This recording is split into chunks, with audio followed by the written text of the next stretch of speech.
I request don't try the Saudi resort food. আপনারা কেউ এখানকার ফুডগুলো ট্রাই করবেন না, কারণ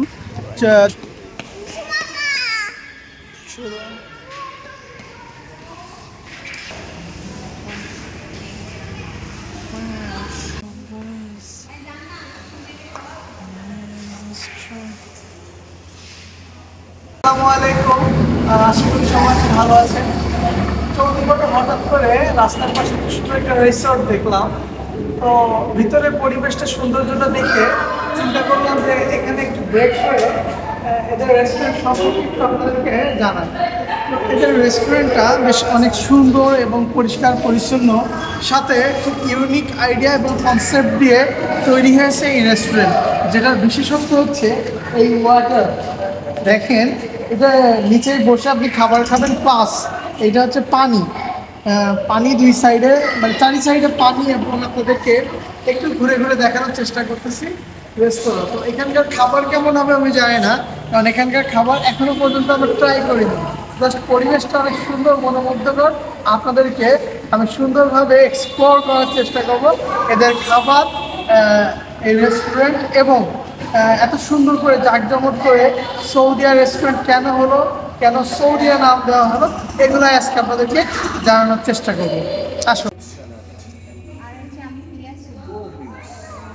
আমরা সৌদিয়া রিসর্টের যে ম্যানেজার ভাই আমাদের সাথে আছে, ভাই ওনারকে পাই নাই, বাইরে পাইছি, ভাইয়ের সাথে একটু গল্প করি নাকি ভাই? তাদের নামটা মোর্শেদ ইমন। ভাই, আপনাদের এই যে সৌদিয়া রিসর্ট, এটার নামটা দেওয়ার কারণ কি? আমার হচ্ছে সৌদিতে থাকে, আচ্ছা, উনি অনেক দিন যাবত আছে, আর উনি ওখানে থাকে, তো ওনার শখ আর কি। দেখবেন যে প্রত্যেকটা মানুষই যখন কোনো না কোনো জায়গাতে থাকে, যেমন আমাদের চুয়াডাঙ্গাতে শাহেদ প্যালেস, উনি সিঙ্গাপুরে থাকে, তো দেখবেন সিঙ্গাপুর ক্যাফে অ্যান্ড রেস্টুরেন্ট। তো এরকম দেখবেন প্রত্যেকটা মানুষই, যেমন সৌদি অটো, উনি সৌদিতে ছিল, ঠিক এরকম ভাবেই কিছু জিনিস থাকে যে আমি আমার পুরনো যেখানে আবাসস্থল ছিল সেখানে থাকলে একটা নামকরণে একটা প্রতিষ্ঠান করতে চাই।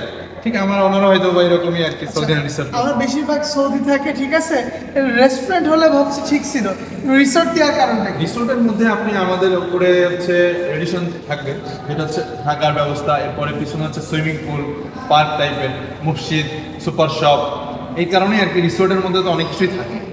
আচ্ছা, পুরো বিল্ডিংটার মালিকই কি উনি নাকি? উনি এই জন্য মনের মতো করে সাজানো। আচ্ছা, এখানে পানি দেওয়ার কারণ কি? এখানে আরো কোনো পরিকল্পনা আছে? এখানে মাছ দেওয়ার পরিকল্পনা আছে। আচ্ছা, বাস আমরা এটা নতুন কারণে এখন দেখতেছি যে কেমিক্যাল ছিল কিছু, যার কারণে মাছ দিলে হয়তো বা সে তার সমস্যা হইতে পারে বা মারা যেতে পারে, এই জন্য আমরা কিছুদিন রাখতেছি, এরপরে কিছুদিনের মধ্যে মাছ ছেড়ে দেবো। এই পানিটা উঠাই, মানে সরাই দিয়ে ফেলে দিব, ড্রেন লাইন করা আছে, ফেলে দিয়ে তারপর আবার 27শে ডিসেম্বর উদ্বোধন হয়েছে। আচ্ছা, এখানে আপনারা এখান থেকে চুয়াডাঙ্গার দূরত্ব কতটুকু? এখান থেকে চুয়াডাঙ্গার দূরত্ব 14 কিলোমিটার। মানে খুব নিরিবিলি একটা পরিবেশ, তাই না? এই জন্য। আর আপনাদেরকে থাকার কি ধরনের রিসোর্টের সুযোগ সুবিধা আছে কিনা? আমাদের উপরে এখন মাত্র আমরা 2টা ইউনিট চালু করেছি, যেটা এক একটা ইউনিটে 2টা করে বেডরুম আছে, আর বেডরুমের সাথে আপনি 2টা করে বেলকনি পাচ্ছেন, 2টা টয়লেট পাচ্ছেন, আর একটা হচ্ছে যে আপনার লাক্সারি, যেটা আসলে লাক্সারি। এটা কি একটু দেখানো যাবে আমাদেরকে? হ্যাঁ, যাচ্ছে। চলেন আপনাদের আবাসিকটা দেখে আসি। তিনতলাতে আমাদের রিসোর্টের যে রুমগুলো আছে ওইগুলো একটু দেখে আপনাদেরকে। লাক্সারিয়াস একটা ড্রয়িং রুম, যেহেতু এটা রিসোর্ট, এখানে খাবারের কোনো ঝামেলা নাই, সুন্দর সোফার ব্যবস্থা আছে, সোফাগুলা বেশ আরামদায়ক। আর পাশাপাশি রুমগুলো একটু আপনাদের, লিভিং রুম, বেডরুম, বেশ সুন্দর, একদম বাড়ির মতো পরিবেশটা আপনারা এখানে পাবেন। সাথে অনেকের পছন্দ টয়লেটের কোমর দিয়ে খুব সুন্দর, একদম পরিষ্কার পরিচ্ছন্ন, অনেক বড়। কিন্তু ভাই আমি একটা কথা বলি, এখানে একটা চেয়ার দিলে বা একটু রিল্যাক্সেশন যে চেয়ারগুলো আছে ওইগুলো দিলে অনেক বেশি ভালো হইতো। অনেক সুন্দর, এখানে সুন্দর একটা টাওয়েল দেওয়া আছে, একটা কমন বাথরুম আছে, গিজারের ব্যবস্থা আছে, সো শীতকালেও সমস্যা নাই।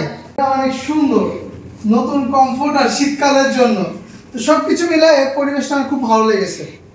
তো এখানে যারা একটু অনেক কর্মজীবন এবং অনেক বোর ফিল করতেছেন, তারা একটু আসেন রিয়েলাইজেশনে থাকার জন্য এখানে আসতে হবে, ভাই।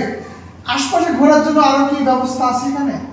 জি স্যার, পিছনের পার্ক আছে ছোটখাটো একটা। তাই নাকি? আমরা এসেছি রাত্রেবেলা, যার কারণে আশপাশ বা বাইরে দেখানো খুব বেশি এটা সম্ভব হলো না, কারণ আমরা গাড়ি নিয়ে যাওয়ার পথে হঠাৎ দেখতে পাই যে সুন্দর একটা বিলাসবহুল একটা রিসোর্ট। ফার্স্টে ভাবছিলাম বিয়ে বাড়ি কিনা, তো তারপরে চিন্তা করলাম না একটু ব্রেক করে রিসোর্টটা ঘুরে আসি। তো ঘুরে আসার পরে এনাদের রেস্টুরেন্ট খুব ভালো লাগলো। এখন এনাদের নিচে যে এনাদের খাবারগুলো ট্রাই করবো, আসলে ভাইদের খাবারগুলো কেমন।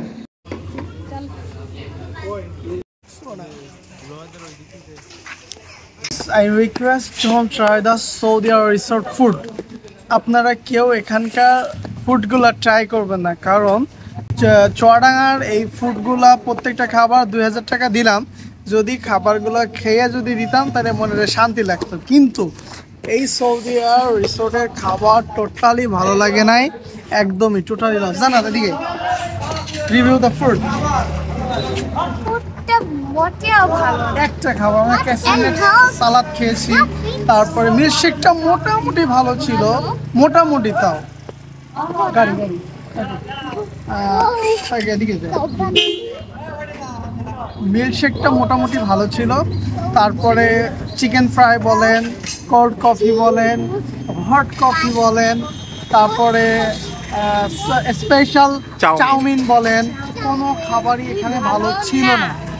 তো যাই হোক, আর ক্যাসিনেট সালাদ, তার কথা ওটা তো ক্যাসিনেট সালাদটা হয়তো মেয়োনিজ দিয়ে জাস্ট সস টস দিয়ে রেখে দিচ্ছে, এরপরে খাবারটা ভালো না। তো টোটালি ভালো লাগে নাই। তাছাড়া আদারওয়াইজ ঘুরতে মুড়তে আসবেন, এগুলো ভালো সুন্দর।